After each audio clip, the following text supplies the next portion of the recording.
જય સ્વામિનારાયણ। ગૌરી અને ગોમતી કપિલા ધર્મદેવની આ ત્રણેય ગાયો મંગળ આહિરના ઢોર ભેળી રોજ ચાલી જતી।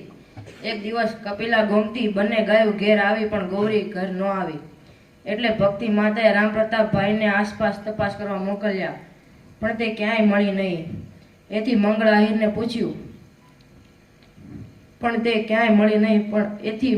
પૂછ્યું, જોઈ એટલે એણે કહ્યું, સાંજ સુધી તો ઢોર ભેળી ચરતા મેં જોઈ, પણ ગામ તરફ આવતી વખતે મને એનો ખ્યાલ રહ્યો નહીં।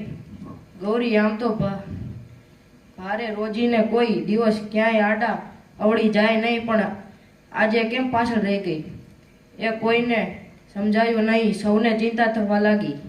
આથી ધર્મદાદા રામપ્રતાપ અને મંગળ ગોવાળ તપાસ માટે ચાલ્યા, ત્યારે ઘનશ્યામ કહે, મારે ભેળું આવવું છે।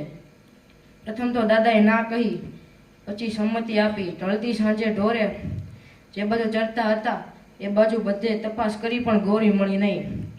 મંગળે યાદ આવ્યું કે અહીં બખરોલી ગામના ઢોર પણ ચરતા હતા, કદાચ તેના ભેળી ચાલી ગઈ હોય એમ માની સૌએ ગામ તરફ જવા રવાના થયા।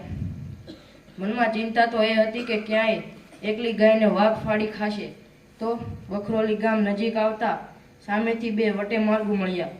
એમને પૂછતા એવા વાવડ મળ્યા કે પેલો દીવો બળે એ નેસડા પાસે કોઈ ઢોર ઊભું ભાંભરે છે, અને એ ગાય હોય એવું લાગે છે। ગાયની ચિંતામાં આવા સારા સમાચાર મળતા સહુના પગ જોશ આવ્યું।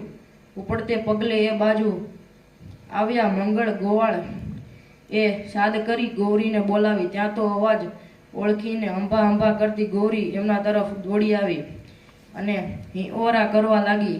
ધર્મદેવ અને રામપ્રતાપજીએ એને પંપાળી, ઘનશ્યામજીએ પણ ગૌરીને માથે હાથ ફેરવ્યો।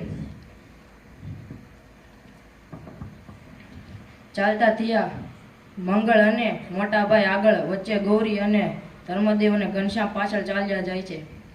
ચંદ્ર ઉદય થવાની તૈયારીમાં હતો। સૌ એક ઊંડા નાળા પાસે આવી પહોંચ્યા।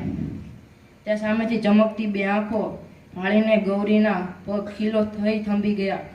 રામપ્રતાપજી સાવચેત બનીને નિહાળી રહ્યા। આથી ધર્મદાદાએ પૂછ્યું, કેમ, શું છે?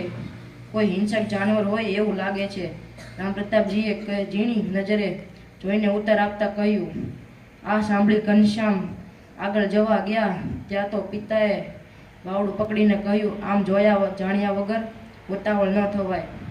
સૌ ઊભા રહ્યા। ગૌરી ધ્રુજતી હતી, સૌ એને પંપાળતા હતા।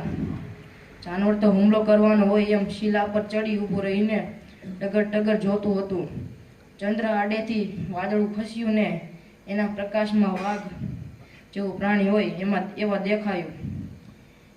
મંગળે કહ્યું, આ તો વાઘ લાગે છે, આપણે એને જવા દેવો હોય પણ કાંઈ બતાવશો નહીં। પરંતુ વાઘ લાગે જોતા ત્યાં જ ઊભો રહી ગયો।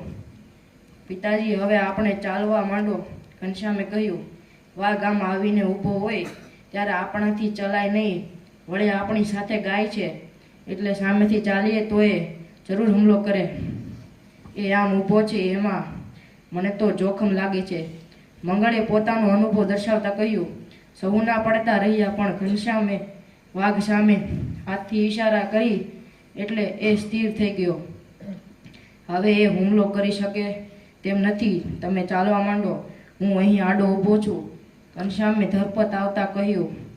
ઘનશ્યામના ચમકારામાં બધાને વિશ્વાસ હોવાથી સૌ ચાલતા થયા। ઘનશ્યામ થોડી વાર ઊભા રહ્યા।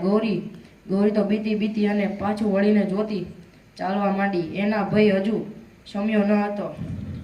સૌ રસ્તે ચાલવા થયા। ધર્મદેવે કહ્યું, જો ઘનશ્યામ સાથે ન હોત તો જરૂર વાઘ વિધન કરત, એટલા માટે તો હું તમારી સાથે આવ્યો છું। ઘનશ્યામે સ્પષ્ટતા કરતા કહ્યું। વાઘ જેવા વિકરાળ પ્રાણીને આમ ઊભો રાખી દઈને ઘનશ્યામ ભાઈ તો ભારે કમાલ કરી દીધો હો। મંગળે મરકાતા કહ્યું। આમ વાતો કરતા સૌ ઘેર આવ્યા। રાત ઘણી પસાર થઈ ગઈ હતી। ગૌરીને ખીલે બાંધીને થાક્યા પાક્યા સૂઈ ગયા। વસ્તુ જય સ્વામિનારાયણ, હરે હરે।